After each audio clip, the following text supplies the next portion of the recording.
महाकार्टून TV. खूनी भेड़िया भाग 2। काफी समय पहले की बात है। रंगपुर के जंगल में एक सफेद शेर रहता था। उसकी बुद्धिमानी और अच्छे स्वभाव के कारण जानवरों ने उसे जंगल का राजा बना दिया था। उसकी सभी जानवरों से अच्छी दोस्ती थी, लेकिन पिछले कुछ समय से एक भेड़िया उसकी कुछ ज्यादा ही सेवा पानी में लगा हुआ था। ये क्या है? ये शिकार मैं आपके लिए लाया हूँ। ये शिकार तुमने कहाँ से किया? मैं पड़ोस के जंगल में गया था, जहाँ से शिकार करके लाया हूँ। यदि आपको लगता है कि मैंने अपने जंगल में शिकार किया है, तो ऐसा नहीं है। अपने जंगल में किसी जानवर का शिकार मैं नहीं करता हूँ। ओह, ये तो अच्छी बात है, लेकिन मैं मरा हुआ शिकार नहीं खाता हूँ। मैंने अभी इसका शिकार किया है। इसका मांस बिल्कुल ताजा है। आजकल तुम मेरी बहुत सेवा और खातिरदारी कर रहे हो। क्यों, कोई बात है क्या? कोई गड़बड़ तो नहीं की? आप जंगल के राजा हैं। आपकी सेवा करके मुझे बहुत खुशी मिलती है। वैसे भी हम आपकी सेवा नहीं करेंगे तो किसकी सेवा करेंगे? अच्छा, ज्यादा चापलूसी करने की जरूरत नहीं है। शिकार ताजा है, लेकिन आश्चर्य की बात है, इसमें खून नहीं है। कोई नहीं, बैठे बिठाए शिकार मिल गया। इतना सोचने की जरूरत ही नहीं है। मीकू खरगोश और चिंकू हिरण शेर के पास पहुँचते हैं। तुम दोनों एक साथ आए हो, क्या बात है? जंगल में सब ठीक है ना? कुछ ठीक नहीं है। हम लोगों को एक बहुत बड़ी समस्या है। जंगल में ऐसा क्या हो गया? पिछले कुछ समय से जंगल में रहने वाले हमारे साथी गायब हो रहे हैं। क्या? ये क्या कह रहे हो? मैं सच कह रहा हूँ। आप चिंकू भाई से पूछ लीजिए, यकीन ना हो तो। हाँ, मीकू सही कह रहा है। मेरा एक जिगरी दोस्त था, वो भी अचानक से कुछ दिनों से गायब है। मैं इसका कोई उपाय करता हूँ। ठीक है। वो शिकार करने के लिए निकलने ही वाला था कि उसके पास भेड़िया आ गया। राजा जी, ये लीजिए, मैं आपके लिए हिरन का शिकार करके लाया हूँ। बहुत अच्छा। देखो, मैं तुम्हारे बारे में ही सोच रहा था। क्या हो गया? जंगल में बहुत सारे जानवर गायब हो रहे हैं। ये सब कैसे हो रहा है, कुछ समझ नहीं आ रहा। मैं चाहता हूँ कि तुम इसका पता लगाओ। इस काम के लिए मैं तुम्हें मंत्री बना देता हूँ। आपका बहुत बहुत शुक्रिया। आपने मुझे इस लायक समझा। मंत्री बनाए जाने पर भेड़िया बहुत खुश होता है। आज मैं बहुत खुश हूँ। राजा को मुझ पर जरा सा भी शक नहीं हुआ, तभी तो उसने मुझे जंगल का मंत्री बना दिया। मजा आ गया। अब तो मैं किसी भी जानवर का शिकार कर सकता हूँ। अब मेरे खिलाफ बोलने की किसी की भी हिम्मत नहीं होगी। दूसरी ओर भेड़िए को मंत्री बनाए जाने से जानवरों में रोष था। मीकू और चिंकू दोनों आपस में बात करते हैं। राजा ने भेड़िए को मंत्री बना दिया है। मुझे तो उस पर ही शक है। वो निर्दोष होने का नाटक कर रहा है। तुम ऐसा कैसे कह सकते हो? मैंने कई बार रात के समय उसके चेहरे पर खून का निशान देखा है, और वो बहुत ही खतरनाक ढंग से मुझे देख रहा था। ओह, ऐसी बात है।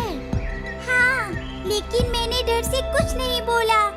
चिंकू आज फिर से परेशान है, क्योंकि उसका एक और दोस्त गायब हो गया है। चिंकू अपने दोस्त मीकू से बात करता है।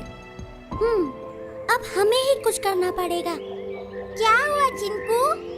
मेरा एक और दोस्त गायब हो गया है।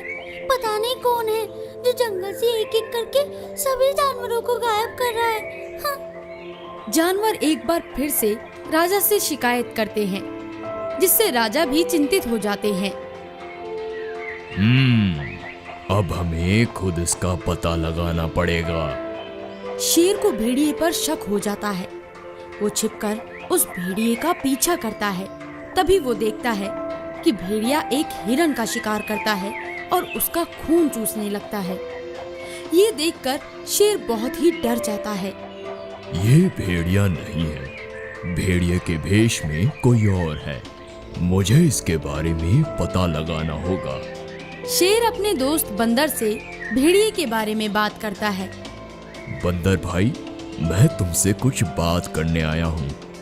अरे भाई, मुझे बुला लेते, मैं तो आपका छोटा भाई हूँ। नहीं नहीं, कोई जरूरी बात करनी है। क्या क्या हो गया? शेर बंदर को भेड़िए के बारे में पूरी कहानी बताता है।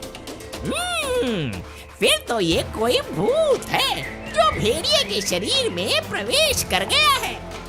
ओह, तो अब क्या करें? मेरे पास एक उपाय है। उसे बहला फुसला कर एक गहरी खाई में गिरा देते हैं, जिससे वो कभी वापस हमारे जंगल में नहीं आ पाएगा। ये सही आइडिया है। बंदर भेड़िए को बहला फुसलाकर एक खाई के किनारे ले जाता है और उसे पीछे से धक्का दे देता है।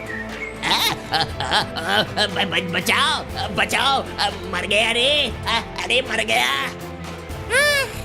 बड़ी मुसीबत से पीछा छूट गया। जब बंदर वापस लौटने लगता है तो खाई से भूत के हंसने की आवाज आती है। तुम क्या सोचते हो मैं मर गया? नहीं, यदि तुम ये सोचते हो कि तुमने मुझे मार दिया तो ऐसा नहीं है, मैं मर नहीं सकता हूँ। भेड़िए की आवाज सुनकर बंदर डर जाता है और वो तेजी से वहाँ से भाग जाता है और शेर को पूरी कहानी बताता है। क्या? ऐसा कैसे हो सकता है? वो भेड़िया नहीं है, भेड़िए के भेष में भूत है। वो खाई में गिरने के बाद भी उससे बाहर निकल आया। ओह, ये तो बहुत गंभीर मामला है। अब हम क्या करेंगे? मुझे कुछ सोचने दीजिए। हाँ, मेरे पास एक उपाय है। अच्छा, क्या उपाय है? बचपन में मेरे चाचा कहते थे कि गंगा जल से भूत से मुक्ति मिल जाती है। ओह, यदि ऐसा है तो हम ये उपाय तो कर ही सकते हैं। वो कैसे? बस तुम किसी तरह से गंगा नदी से जल लेकर आओ, बाकी काम मैं करूँगा। ठीक है, मैं अभी जाता हूँ और गंगा जल लेकर आता हूँ।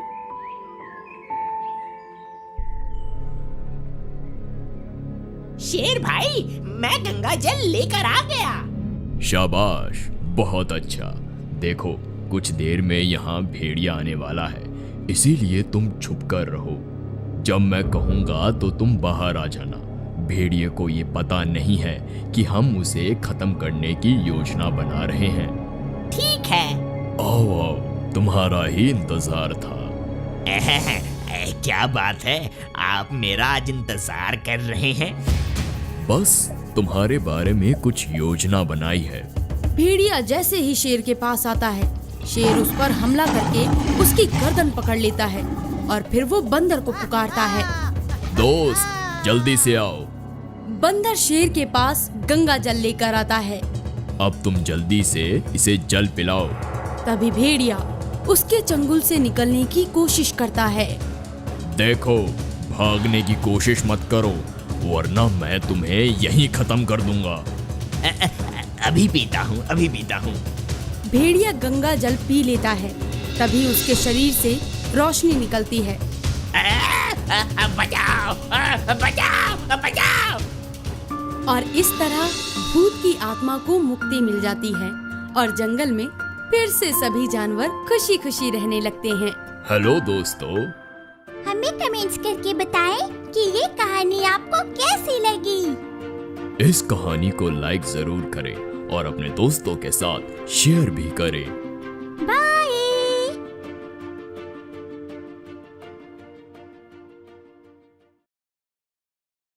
अगर आपको हमारे वीडियोस पसंद आ रहे हों तो इन्हें लाइक करें, चैनल सब्सक्राइब करें और हमारे कार्टून शो सबसे पहले देखने के लिए बेल आइकन दबाना ना भूलें।